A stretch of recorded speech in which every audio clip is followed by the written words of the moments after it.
O meu entrevistado de hoje, o programa de hoje, a gente está entrevistando todo dia, procurando entrevistar uma pessoa de importância. Se bem entrevistado, a gente tem uma relação política, pessoal, muito consistente, até muito antiga e muito relacionada, né, em termos regionais. Ele fez curso de medicina no Nordeste, lá no Ceará. Eu, quando cheguei a Mato Grosso do Sul, minha primeira cidade foi Dourados, né? Eu morei lá, cheguei lá em 1960, não sei nem se ele era nascido ainda. Cheguei lá em 1960.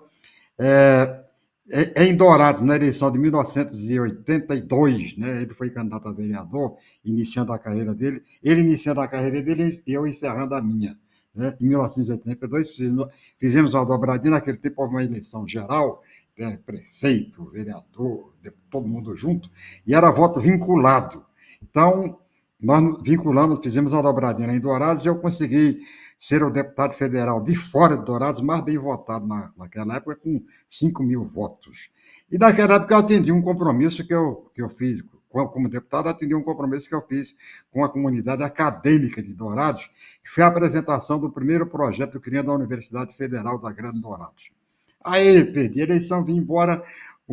Algum tempo depois, o Geraldo assumiu, venceu a eleição de deputado federal, porque de lá para cá ele sempre foi um grande vitorioso. E foi lá e ressuscitou, né, aquela minha ideia. Ressuscitando, ele me deu, em verdade, ele me deu uma colher de chá, né? O Sérgio Cruz, alguém foi mexer lá nos arquivos, viu que tinha um projeto antigo do Sérgio Cruz e ele terminou colocando o meu projeto de 1983 no radar aí na justificativa do projeto que ele criou, que ele apresentou para a criação da Universidade Federal da Grande Dourados, cujo mérito, ele tem todo o mérito exatamente porque ele que realmente viabilizou o grande sonho da comunidade acadêmica. Mas a gente tem essa relação, eu tenho por ele uma grande amizade, uma simpatia extraordinária, sobretudo pelo trabalho que ele realiza e pela coerência com que ele realiza o seu trabalho. Eu acompanho, né, estou aqui na galeria, acompanhando o trabalho dele desde aquele tempo, a passagem dele pela Secretaria de Saúde, quando ele peitou, né, o negacionismo e enfrentou e conduziu com méritos a campanha contra a Covid-19. Estou falando do deputado Geraldo Rezende. Você está onde? Está aqui em Campo Grande, Geraldo está em Dourados. Bom dia. Bom dia, Sérgio Cruz. Primeiro, agradecer essas palavras elogiosas vindo de você, que é uma figura histórica aqui, histórica na luta pela democracia, na luta pela redemocratização e, acima de tudo, coerente como sempre foi. Então, meus agradecimentos a você. Eu estou em Campo Grande, já iniciei os trabalhos enquanto parlamentar, mesmo estando no recesso. Já estive em Brasília, lutando por um projeto que eu entendo que hoje move esse sexto mandato de deputado federal, é de entender e de botar todo o nosso trabalho a serviço da população indígena, principalmente para poder resgatar essa parcela tão importante da população do Mato Grosso do Sul, que está aí numa situação de precariedade total. Estive lá em Brasília, conversei com o ministro da Educação e queremos fazer um projeto piloto para a educação nas reservas indígenas de Dourados, que depois pode ser expandido para outras reservas indígenas do nosso estado e para o país. Então, isso é que já está me movendo já no início desse ano legislativo. Vamos ter eleição agora no dia 31 para a nova mesa diretora da Câmara dos Deputados, mas estou aqui trabalhando com todo o de alguém que está chegando aos 70, mas que tem aí uma vontade de trabalhar como se tivesse há uns 30 anos de idade. Então, está muito bom, graças a Deus. O deputado, você falou na questão indígena. Me parece que foi encontrada a solução de colocar o ovo em pé para a solução do problema indígena, com essa história do Estado alienar terras, né, para a criação de reservas indígenas. Fazer com o indígena a mesma coisa que foi feito com o trabalhador, que um trabalhador rural sem terra. Quer dizer, no lugar das desapropriações violentas, que eram feitas mesmo de acordo com a lei, me parece que essa indenização feita à terra e feita às benfeitorias, me parece que vai ser uma solução para o problema da questão indígena no Brasil. O que o senhor acha? Qual é a sua opinião sobre esse problema de terra para índio? Olha, Sérgio, eu acho que a solução que foi dada a Antônio João, ela é uma luz no fim do túnel a conflitos que vêm de décadas aí e que certamente fez com que a gente tivesse embates enormes.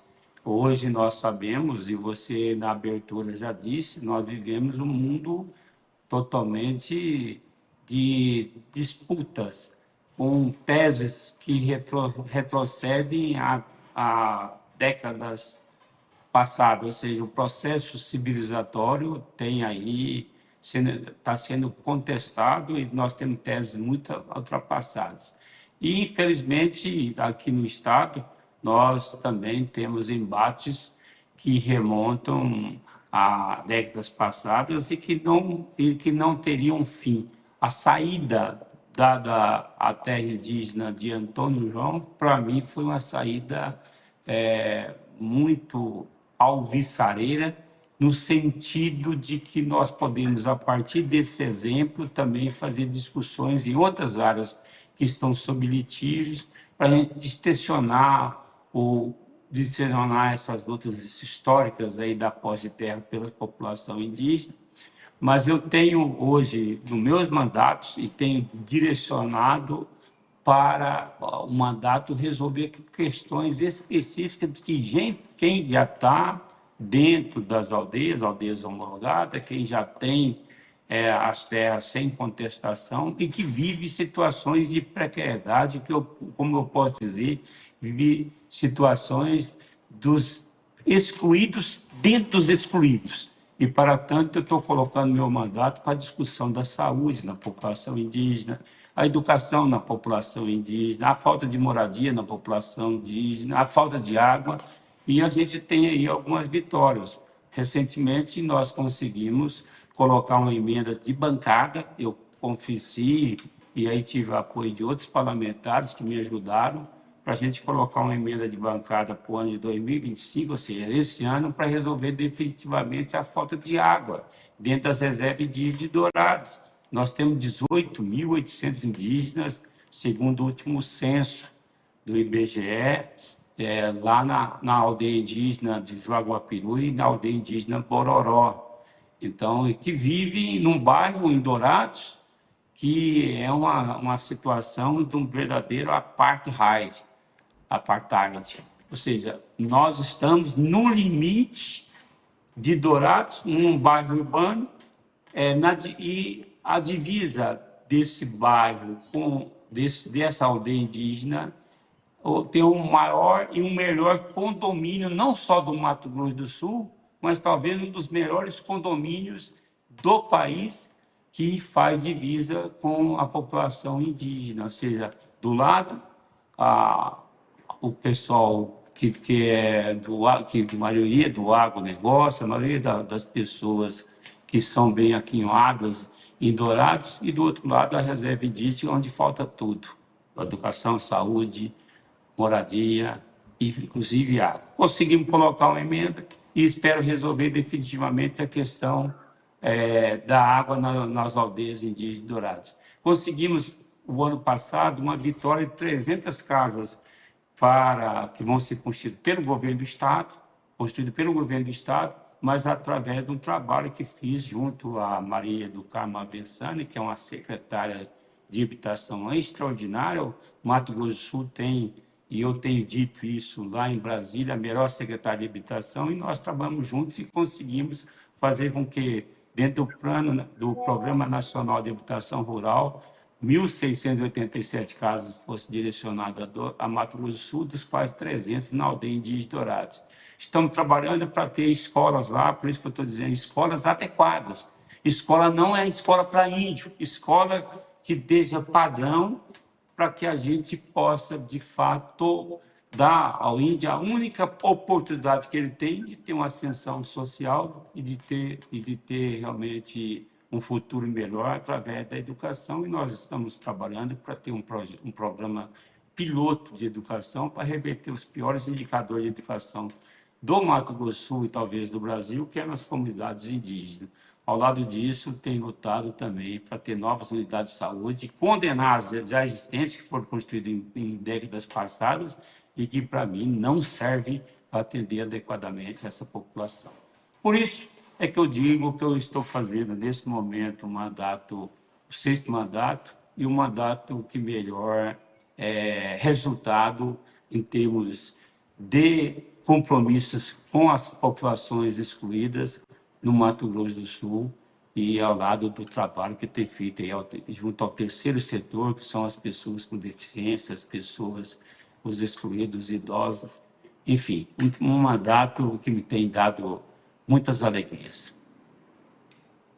O deputado, com relação a essa questão indígena, a gente tem, quer dizer, claro, Dourados hoje, centraliza o mais grave de todos o mais urgente de todos os problemas indígenas, porque a reserva foi transformada, que o senhor acabou de falar, em bairros, e alguns até setores desse bairro até com característica de favela, né?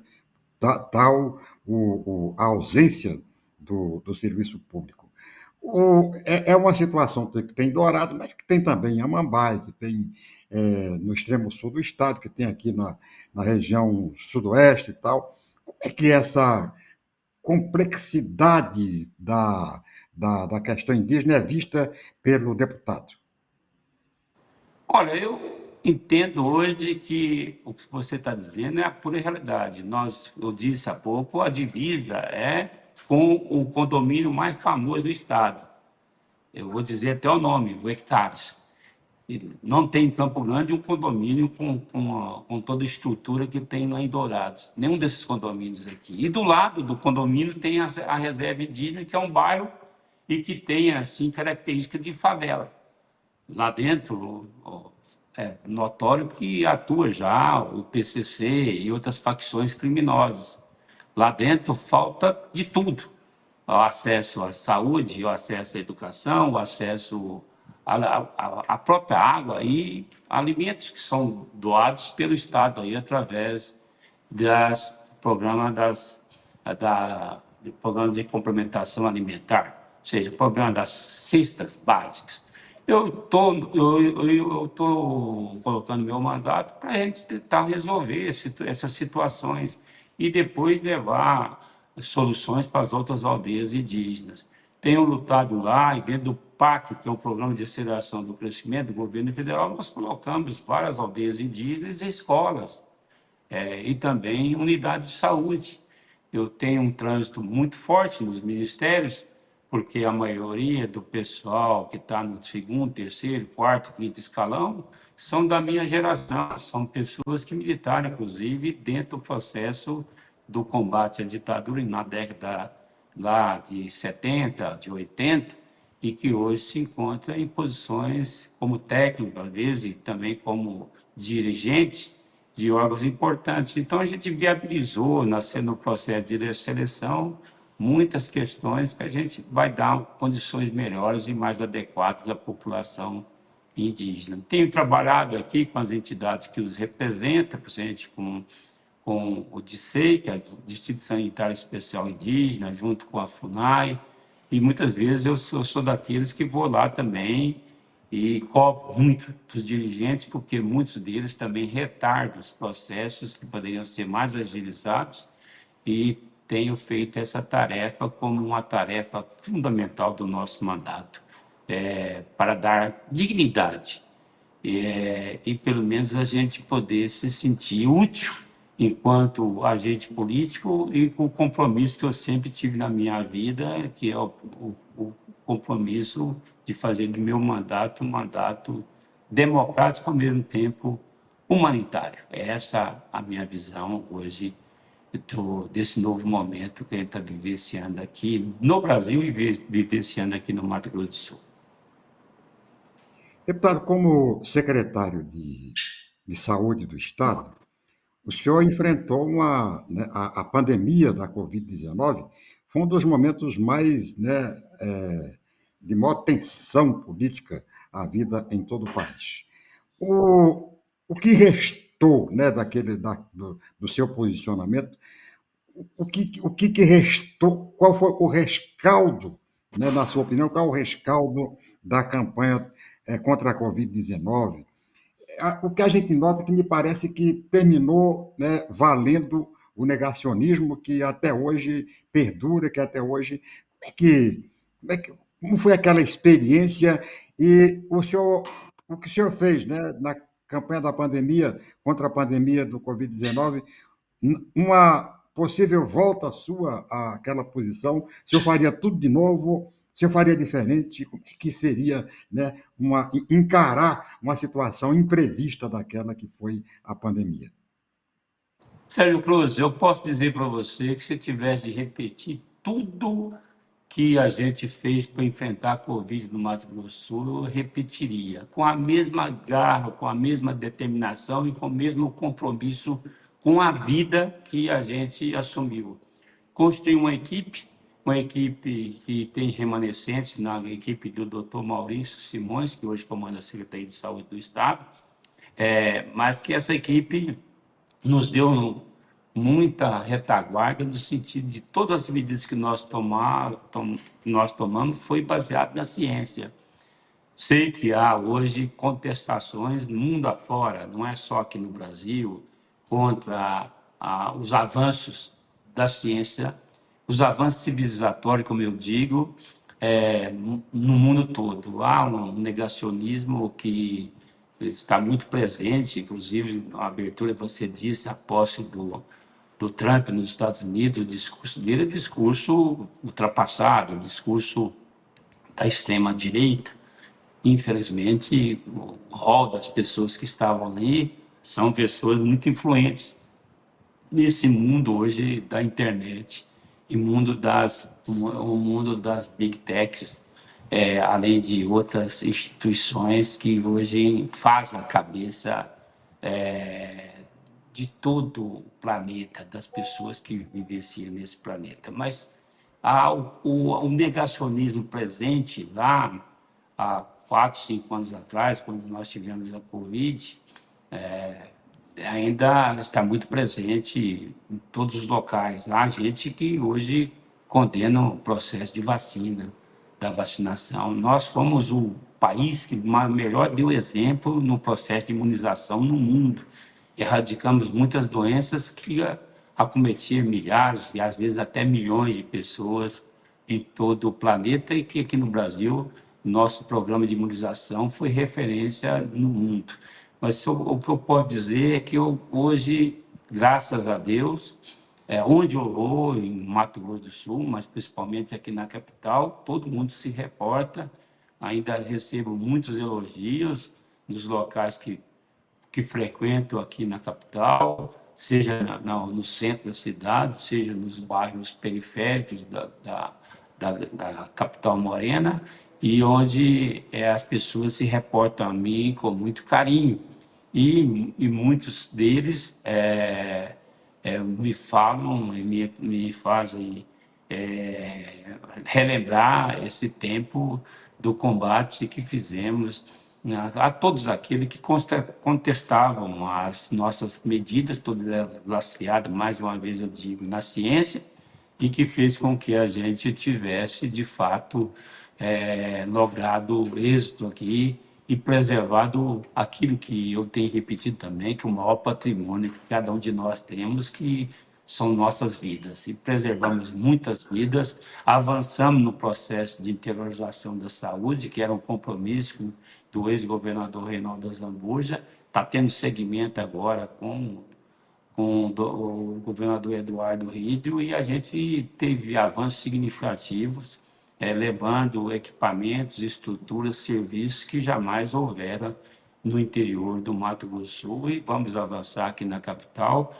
com a construção de estruturas que possam, pelo menos, visualizar e vislumbrar o Mato Grosso do Sul que seremos daqui a 10, 20, 30 anos, e que certamente acontecerão. E uma delas eu quero adiantar aqui, que é o Hospital do Idoso. Não é que eu estou fazendo apologia para nós, que já estamos nessa faixa etária, mas estamos trabalhando aí para ter um Hospital do Idoso na capital, estamos trabalhando para ter um hospital de referência para oncologia, tratamento do câncer, assumimos aí o compromisso de terminar a obra do Hospital do Câncer aqui em Campo Grande, já temos equipamentos, eu inclusive botei um outdoor aí há poucos dias na cidade, eu acho que você viu, uma conquista de um equipamento de 10 milhões e 500 mil, não foi emenda parlamentar, foi trabalho do deputado para sensibilizar as autoridades lá em Brasília que é preciso substituir um equipamento que já estava obsoleto aqui na capital. Ontem tivemos a conquista aí para cidades que são impactadas por esse processo de industrialização, como Ribas do Rio Pardo, Inocência, e Água Clara, além de Campo Grande e Dourados, mais 300 moradias no FAR, que é o fundo de fundo de habitação popular para famílias carentes, e isso daí 50 casas para cada um desses municípios, 100 para Dourados e 50 para Campo Grande nesse processo. Campo Grande e Dourados para evitar processo de favelização, que está já acontecendo, e evitar que retroceda, a gente possa retroceder à época que tinha muitas favelas, nós conseguimos essas moradias. É trabalho político, junto a Maria do Carmo Vensana e junto ao Ministério, ao ministro. Então, eu fico feliz toda vez que eu vou a Brasília, em vez de ficar nessa política miúda que está hoje, na política da lacração, nesse extremismo que nós estamos vivendo entre os da extrema esquerda e os da esquerda radical e aqueles da extrema direita. Eu tento fazer o meu mandato um mandato de entrega, um mandato de tentar melhorar na vida daqueles que mais precisam da ação do Estado. E aí eu digo Estado no senso de que o Estado é o governo, os governos municipais, estaduais, federal, para atender, principalmente, os mais carentes. E estou muito feliz. Nós estamos construindo aí uma rede para o terceiro setor, e eu acredito que daqui a alguns dias você, que é uma pessoa que eu prezo muito, que eu gosto muito, eu quero lhe convidar para a gente poder visitar algumas iniciativas do nosso mandato, como a construção de uma sede decente para os autistas de Campo Grande. Nós construímos lá em Dourados, a melhor estrutura para atender aos autistas, que está lá, lá no bairro Terra Roxa, do lado do CAIC, a AGD, Associação dos Pais e Amigos dos Autistas de Dourados. É a melhor estrutura do Mato Grosso do Sul e eu tenho certeza uma das melhores do país. Nós queremos também construir aqui. Estamos trabalhando para construir a melhor APAE do Mato Grosso do Sul, lá em Rio Brilhante. Então, estamos discutindo a criação de um hospital para as crianças com deficiência, crianças e adolescentes com deficiência, junto à APAE de Campo Grande. Estamos trabalhando para a Juliana Varela, que é essa associação aqui, que atende as crianças com síndrome de Down e autista, tem uma escola decente. Então, tudo isso, se num volume de trabalho que estou fazendo, certamente eu estou deixando dessa disputa miúda, rasteira, apequenando a atividade política, saindo disto para poder fazer essas entregas, que aí eu acho que é um mandato que tenha, de fato, uma entrega total a essas pessoas que são as mais necessitadas da nossa atuação política. Por isso, o senhor recebe referência aqui do seu xará, Geraldo Cavalcante Pinheiro, que eu considero o melhor deputado federal de Mato Grosso do Sul. Mas, deputado, Um abraço vamos a Geraldinho. aqui. Vamos começar lá por Washington, né? A posse ontem do, do Trump, o discurso do Trump. Eu gostaria de ouvir do deputado uma síntese, né, do pensamento, daquilo que ele, que ele, que ele tem, né, de comentário, de reflexão sobre o discurso do Trump ontem durante a posse.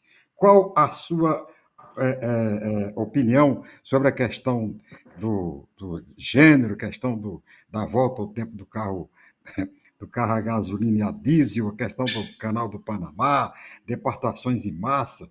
O que o senhor achou mais temerário no discurso do Trump? Se é que houve alguma coisa Olha, temerária. eu acredito que a gente precisa temer, ou seja, nós sabemos que os Estados Unidos da América é a potência maior, mais poderosa do nosso planeta.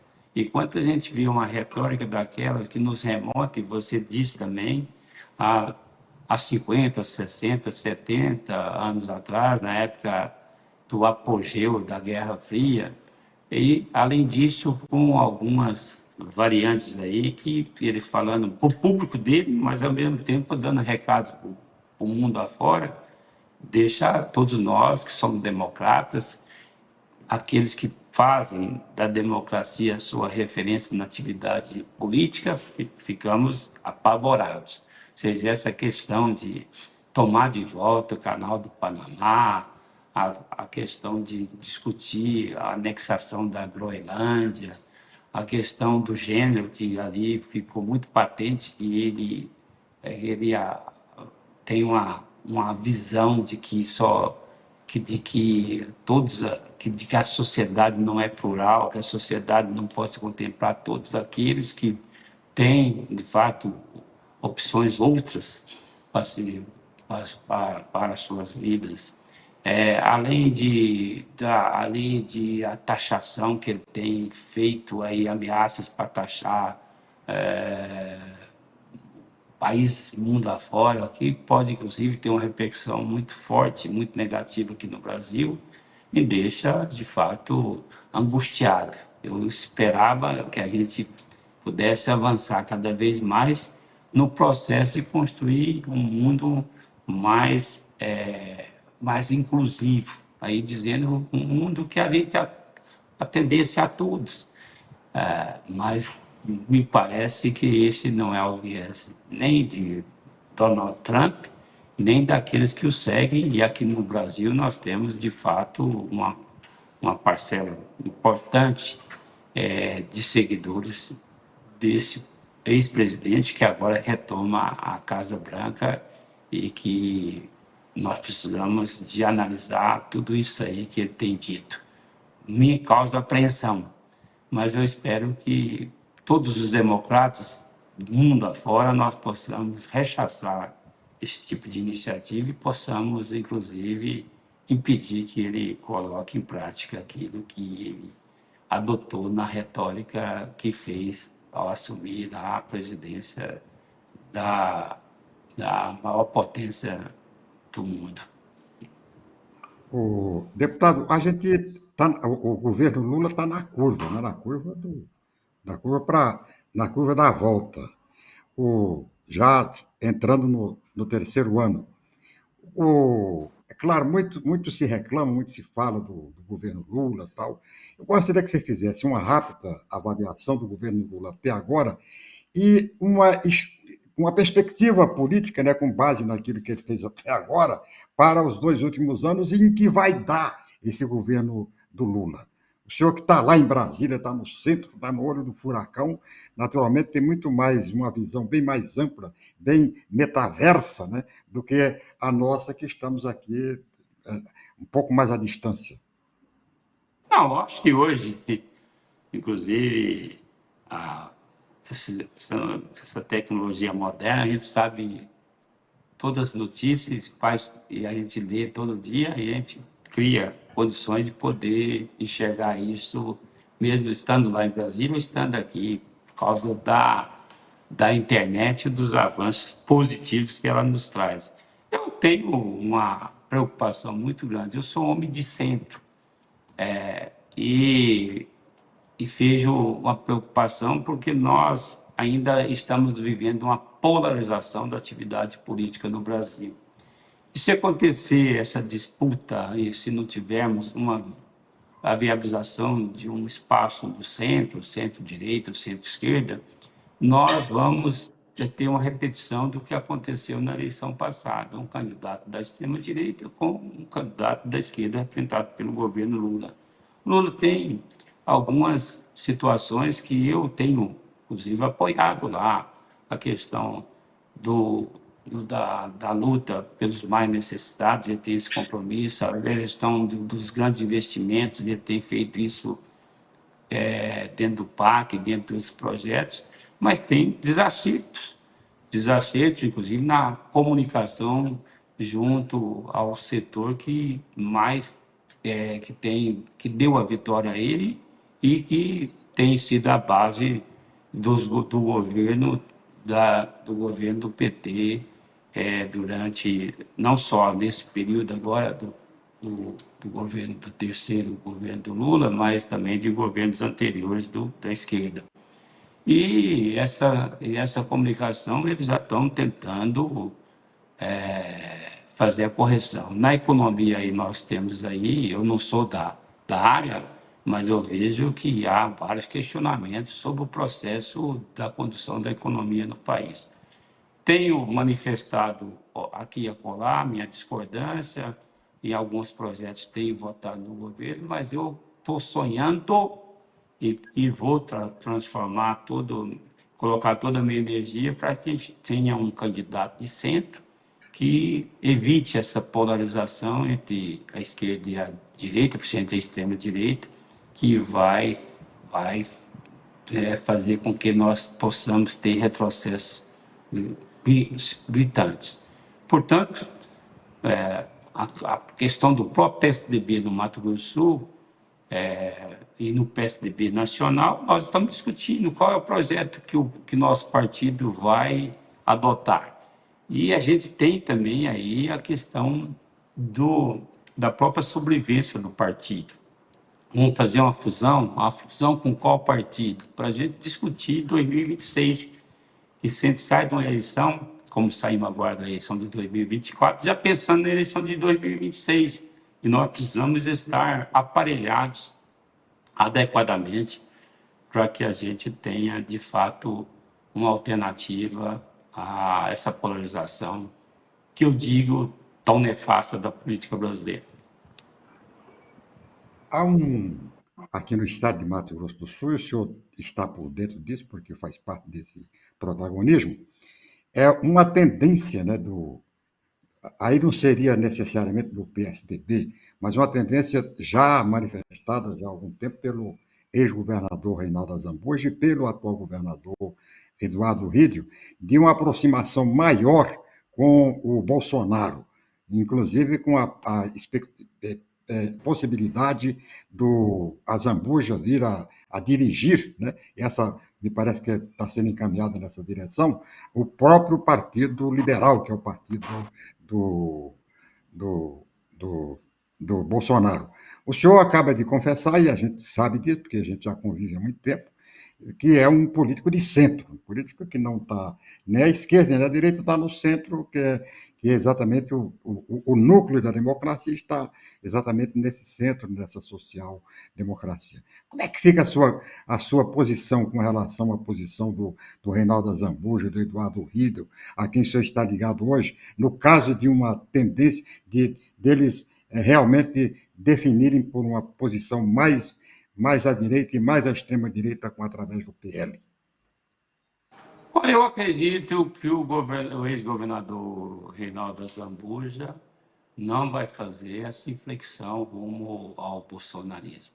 Acho que houve uma disputa eleitoral importante daquele momento, até pela eleição da capital e de alguns municípios no interior, que nós tivéssemos aqui a busca de uma força política que todo mundo sabe, importante aqui no Mato Grosso do Sul, que era o PL. Não logramos êxito aqui na busca do apoio do PL ao nosso candidato, o deputado federal Beto Pereira, e depois dessa aproximação que houve aí, eleitoral, agora é hora de definir os rumos que o partido vai tomar. Eu tenho conversado com algumas lideranças nacionais, porque não quero ser pego de surpresa e ter que ir para um processo que eu não acredito. Mas eu não acredito que o ex-governador Reinaldo Azambuja vá ao PL. Acredito que é muito mais fácil e hoje muito mais viável, até para a gente manter essa postura de um partido de centro, e de um viés que a gente possa apontar uma alternativa diferente dessa aí, que a gente discuta com o PSD do Kassab, que a gente discuta com o Partido Republicano, do, do bispo Marcos Pereira, ou mesmo o MDB, do Baleia Rossi, há essas discussões para a gente poder discutir um processo de fusão. Eu não acredito que não saia desses três partidos. PSD, partido, os republicanos e o MDB, um caminho que nós devemos adotar aqui no Mato Grosso do Sul. Acredito nisto e espero estar certo nessa minha previsão. E eu vou, logicamente, discutir, tenho feito isto lá em Brasília, para que também, assim que decidimos democraticamente, verificar se o partido vai em todo para essa possível fusão, que nós vamos ter com algum desses partidos centro, ou se nós vamos para um ou mais, ou para dois partidos, ou seja, se vamos todos para uma só agremiação, se vamos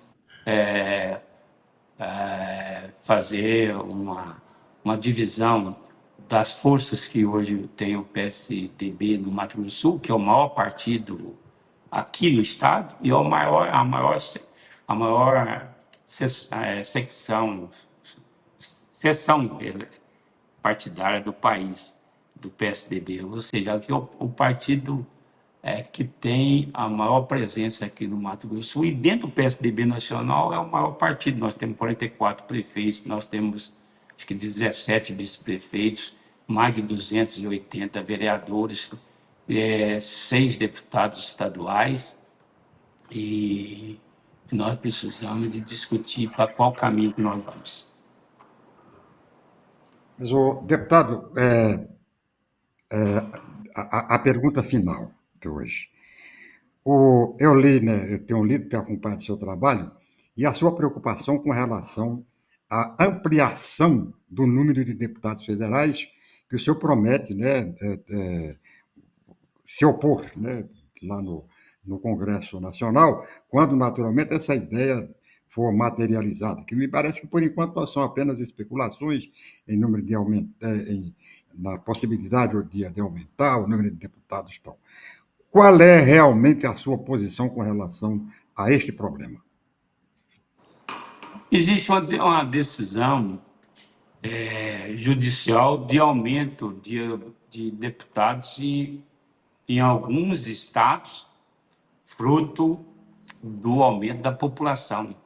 Porque todo o país, tudo foi discutida a distribuição do número de deputados que temos na Câmara relacionado com a população. Há estados que tiveram um crescimento populacional espantoso, tipo Pará. E há outros estados que não tiveram esse crescimento, como o Rio de Janeiro. E, além disso, há distorções, ou seja, estados com a população pequena tendo o mesmo número de deputados.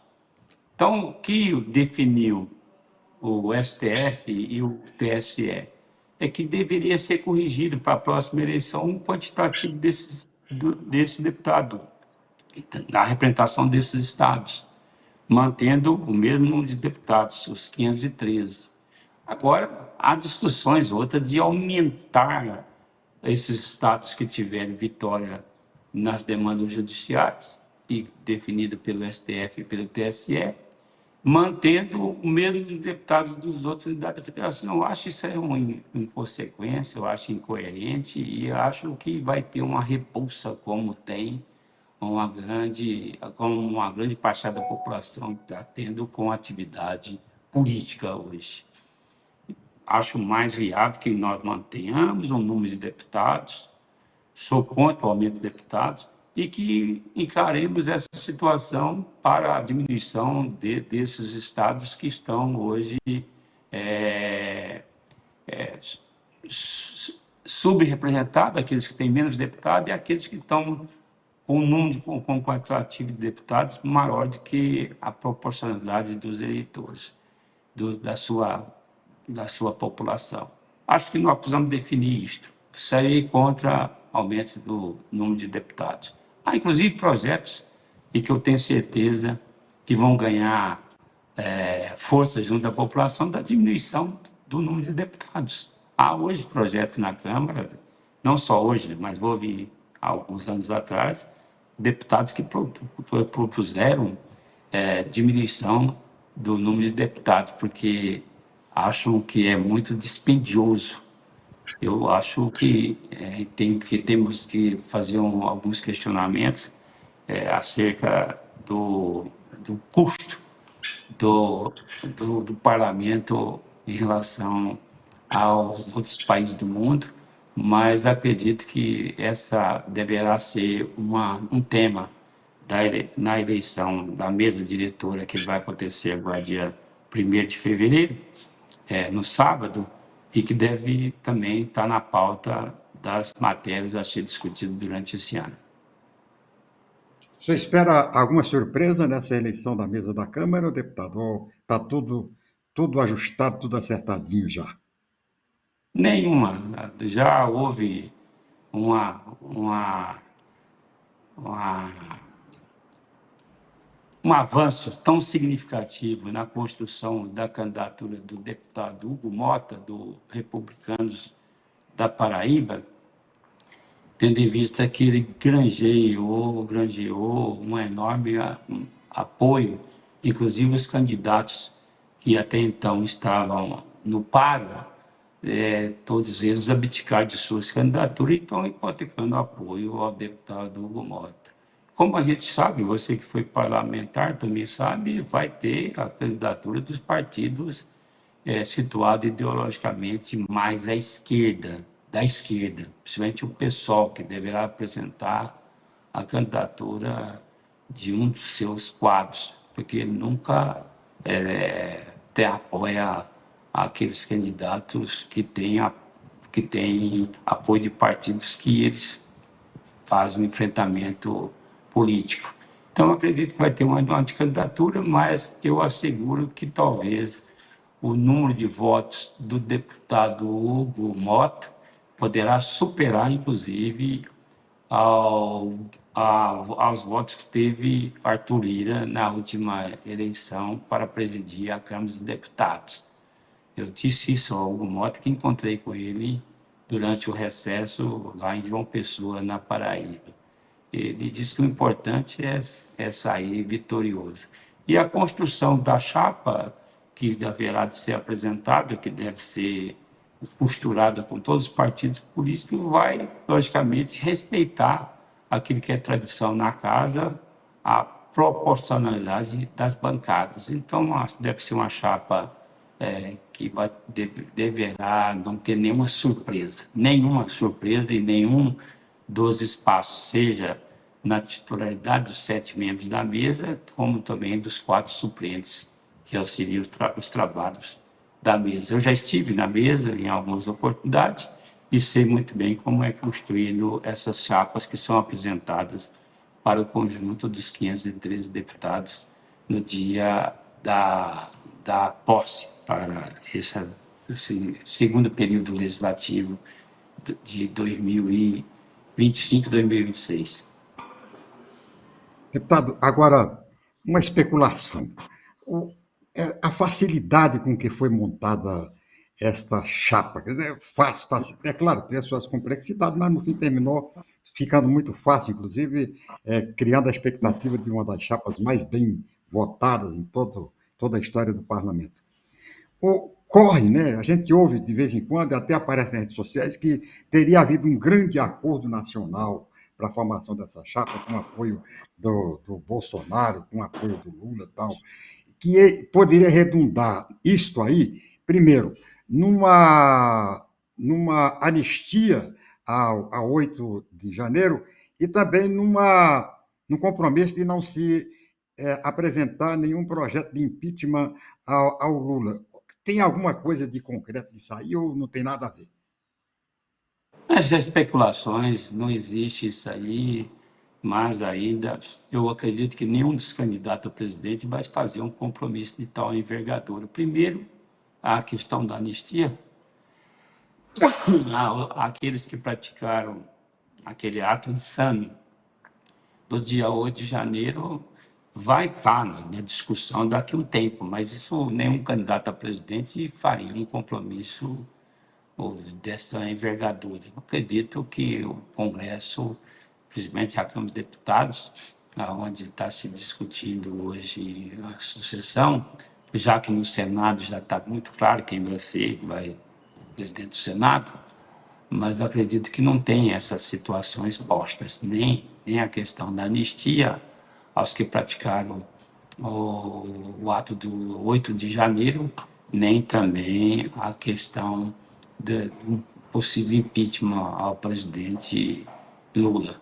Isso mais que me parece mais especulações. Eu acredito que todos os temas podem ser discutidos, porque nós temos hoje um parlamento com muitos partidos políticos, um parlamento dividido, um parlamento que eu digo para você, Sérgio, você que já foi parlamentar, que é aquela previsão, ou seja, aquele exercício de futurologia de um dos maiores políticos brasileiros que eu tive o privilégio de conhecer e também acompanhar, que é o Ulisses Guimarães, está muito presente lá. Ele diz, tem uma célebre frase que o pessoal sempre nos reporta, é de que se nós estamos descontentes com a atual legislatura, imagine a próxima, ou seja, espere a próxima que vai piorar. E aconteceu isso, eu estou há 6 anos, há 6 mandatos, ou seja, estou completando quase 24 anos como deputado federal, né? Além dos 3 e poucos que eu fiquei aqui como secretário de saúde do Estado. Mas eu tenho visto que empobreceu muito o Congresso e principalmente a Câmara dos Deputados, onde a gente conviveu com grandes figuras da política brasileira, tipo Miguel Arraes, Roberto Magalhães, eh, o- vários outros, Domingos Leonelli, tantos outros lá, e hoje a gente vê lá figuras que fazem a política do celularzinho, da lacração e do xingamento como a retórica mais importante dos seus mandatos. Tenho fugido lá do recinto do plenário e utilizado toda a experiência que acumulei para poder buscar nos ministérios, discutir projetos e para sair daquela pobreza que hoje se transformou o plenário da Câmara dos Deputados. Então, isso faz com que a gente tenha hoje, pelo menos, a sensação e mais ainda, o resultado concreto de que nós estamos fazendo o melhor para o Mato Grosso do Sul e para o Brasil. Deputado, foi muito bom conversar com você. Aliás, sempre é muito bom conversar com as pessoas eh, que dominam, né, os ativistas e militantes da política brasileira. Muito bom. E eu fiquei muito contente com nessa manhã, porque a gente pode, num bate-papo sem compromisso, a gente pode avaliar, né, pode fazer uma reflexão geral sobre todos os problemas do Brasil, do mundo, de Mato Grosso do Sul, a questão do índio. Foi muito bom esse bate-papo. Eu espero que as pessoas que nos acompanharam tenham gostado. Eu gostei. Muito obrigado por sua participação e fica aí já o seu compromisso de um próximo encontro para a gente continuar esse bate-papo tão bom, né, e tão saudável para a democracia. Um abraço muito forte e até um próximo programa. Um abraço, Sérgio Cruz. Também fiquei muito feliz em poder vê-lo em plena atividade. Você que é uma referência e que sempre foi da boa política aqui no Mato Grosso do Sul. E você também que domina como ninguém a história da política desse Estado. Tenho lido, inclusive, lá na coluna do Valfrido Silva, algumas situações que você colocou da história do Mato Grosso em tempos idos. E quero elogiar cada vez mais que você continua com a mesma garra, com a mesma determinação e com os mesmos compromissos que você tinha enquanto saudoso, enquanto saudoso pau na mula, que era o, o seu, o seu apelido carinhoso e você carregou por tanto tempo na sua atividade. Você é uma referência da boa política e da política de quem tem, de fato, compromisso, principalmente compromisso com teses, que também eu as tenho, que é a tese da defesa intransigente da democracia e as teses de colocar nossos mandatos a serviço dos mais humildes. Um abraço, à disposição. Tchau. Até logo. Muito bem. Aí foi a nossa entrevista do dia. Hoje não dá mais tempo.